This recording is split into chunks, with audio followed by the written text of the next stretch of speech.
Do you remember Team Umizoomi? It was a pretty good show teaching kids math and just basic skills, and also giving an entire generation the idea that there are chocolate and strawberry cows. But other than that, the show doesn't have much of any theory potential, no crazy lore or anything dark, right? The show of Team Umizoomi is not what it seems. It is a tragic story of a boy who keeps losing everything he loves, has already lost so much, and now is clinging onto the only thing he has left. Because this is the Team Umizoomi bot conspiracy. Let me explain.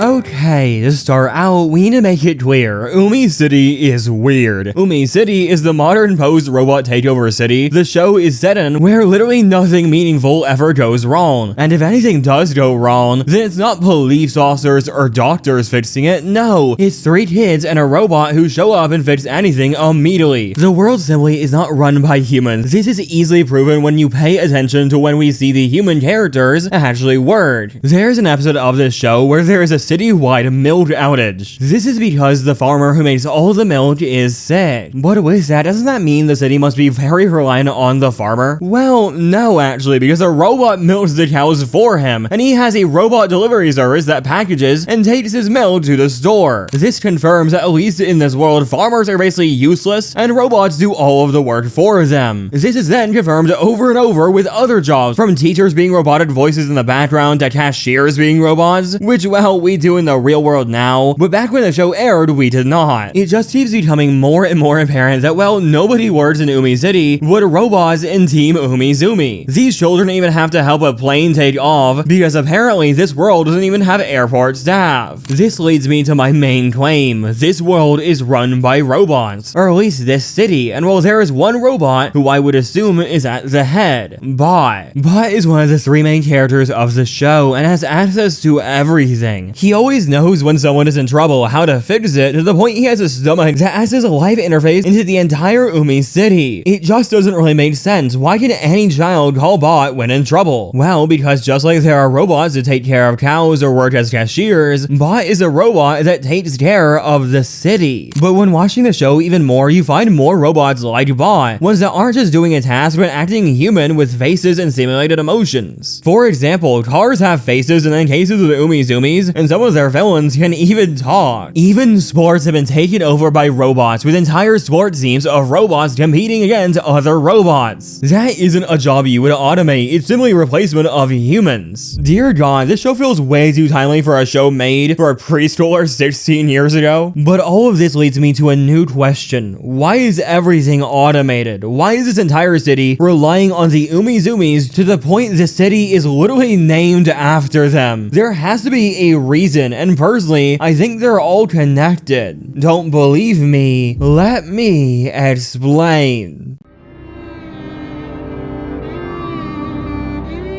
Geo by far is the most powerful character in the show. Now at first this seems well wrong. Most would see him as the weakest character by far, especially in early seasons where they barely use his abilities. Millie and Bot are just simply stronger. But if you pay attention, he has some advantages that make me think he's a possible candidate for the creator of Umi City. Geo is the only member of Team Umizoomi who actually has powers, not just gadgets. While Millie needs her helmet to use her hair-based math powers, and Bot is well a machine, he just can do it all. Well, yes, he has a belt that he uses to channel his powers. We see him use them perfectly fine without it. But what could Geo really do that would make him this powerful and actually the mastermind behind all of the show? Well, he can create life itself. And I don't mean robots, I mean literal biological life. He has made many things, from tigers to pirates, which are human, and of course robots as well. These are all living things that stay alive for multiple episodes, meaning they exist and think past him. Geo is literally a god. That alone should already be alarming and could be turned into maybe a fun, silly power scaling video, but it gets darker and way more interesting when you attach it to my theory. The voice actor for Geo has said that Geo made his belt. This made sense with his focus on geometry and construction and engineering. But at first, this knowledge doesn't really mean anything. But if you think about it and start connecting dots, things start to make sense. Geo can make life. He also can make robots. So it isn't crazy to assume he made Bot. And while Bot is so deep rooted in the city, so it also isn't crazy to assume Geo also made Bot automize and robotify the city he lives in. Now you may be asking, sure, he could do this, but why would he? Well, to protect his sister, the only thing he has left. We already know Millie doesn't actually have powers and was probably given the tech by either Bot or maybe even Geo himself, but that isn't enough to protect her. No, the city is full of dangerous people who wants to hurt them, and for some sad reason, Millie just wants to be the savior. My guess is their parents, who aren't in the show and can be presumed dead, which would mean with no parents, all Geo has is his sister, who keeps putting herself in dangerous positions. So he made a Bot, and Bot made a utopia where everything they deal with is simple and is never actually dangerous. You could even go as far to say maybe Geo has been reviving Millie every time she gets hurt, or well, not reviving, but recreating her every time the old one dies. He could do that, and with very rare adventures, they could end up needing it, especially in the crazy last season where he probably would have to. All of this tells a dark story, one of a boy who has lost everything except his sister, and now has desperately been trying to keep her, and with the help of his robot friend, he gets to. But with that, it actually isn't that bad. The backstory of the show may have some dark roots, but the ending is a good one where everything is utopia, all because of the good old robot friend, Bot. But there are still some weird questions, and I can try to ignore them, but they keep nagging me. If Geo and Bot made this utopia, then why do their villains have the tech as well? Why do people like the troublemakers have a robot car or similar tech to the Umizoomis? They don't seem very smart, so someone else has to be supplying them. But who? If you like the series so far, please subscribe so you can see more like this, especially because I'm about to start a series on solving different Pixar films, so subscribing with notifications means you won't miss it. Either way, back to the video.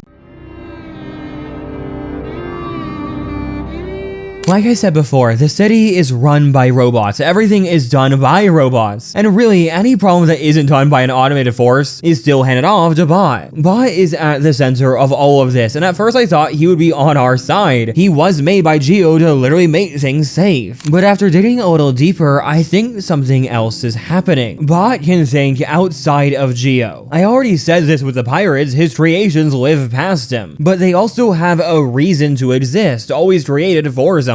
And Bot was created to make the world safe, but also keep Millie happy. And well, I think he went too far, and also is maybe a little too hurt by some things the Umizoomis say about him. What is Millie, and by extension Geo want? Well, to save the day, to be the hero. So if Bot's mission is to A, make the city safe by building robots to automate tasks, and police everything so there isn't much danger, they wouldn't really be able to do that. No, he would also need to make the actual danger for them to stop by creating the little problems. And I think there's proof he's doing this. From the fact he already knew why there was a milk shortage, being that the farmer was sick, and said exactly how long it would take for him to be better, in a very weird, ominous way, you could almost assume he's the one who made the farmer not okay. But that's a reach, right? Well, it would be. Thankfully, it's not the only evidence I have. Why exactly do the villains of the Umizoomis have an Umizoomi level tech? The troublemakers have a car that is alive and can transform just like the Umi car can. They also have a literal robot car villain called Dump Truck. What if Bot is the one supplying the villains with all this tech? It would make sense. He makes the tech for the Umizoomis and their city. Why not the villains? They need to exist. If they don't, Millie wouldn't have as much fun, which is his main goal. It's why in season 4, the show suddenly becomes action heavy, with villains having way more serious threat levels, because it's what Millie wanted, and Bot was programmed by Geo to fulfill that. This is my theory. Why Geo may think he is in charge and the villains they find just happen to be there and have all this power. In reality, Bot is supplying their tag, making the problems they face exist, all because of a simple misunderstanding of his mission and taking his code too far. But also maybe because he's angry at the Umizoomis. Yes, I think Bot cares about them. It's obvious he does, but there's some clear tension here. The tension being that he is a robot. Just a robot. Every time the kids call Bot their best friend, they don't just call him their best friend, they call him their robot best friend. Because he's just a robot to them. A helper, someone not human, and while yes, a friend, not anywhere near a real person. And I think all these ideas are deep-rooted in Bot, tangled with programming, and because of such, he purposely took his mission too far. It's why in season 4, the stakes become deadly, why the troublemakers suddenly appear and start messing with planes and going to space. No longer does Bot care about just keeping them safe. No, because in my eyes, why would he? He's just a robot, right? All he does is work and take care of these selfish children who just want to play dress up and pretend to be saviors while he builds the infrastructure to create utopia. Bot is angry, and every season he loses his care for these kids as he realizes how little they truly care for him. This is the true Team Umizoomi theory. One of betrayal, dark past, and really a group of people who don't seem like a team. And it all leads up to a dark ending because as time goes on, Bot simply doesn't care, to the point in later episodes, he kills the troublemakers, literally shooting them in the depths of lifeless space where no one can hear their screams because they're muffled by the sounds of these children laughing. But why did he kill them? I thought he was working for them. Because he doesn't care. He's given up. He's playing by his own rules and nothing will stop him. This utopia he built is undeserved and he will tear it down. The only question is, will Team Umizoomi survive his wrath? If you would like more theories like this, click the one on screen. Either way, bye.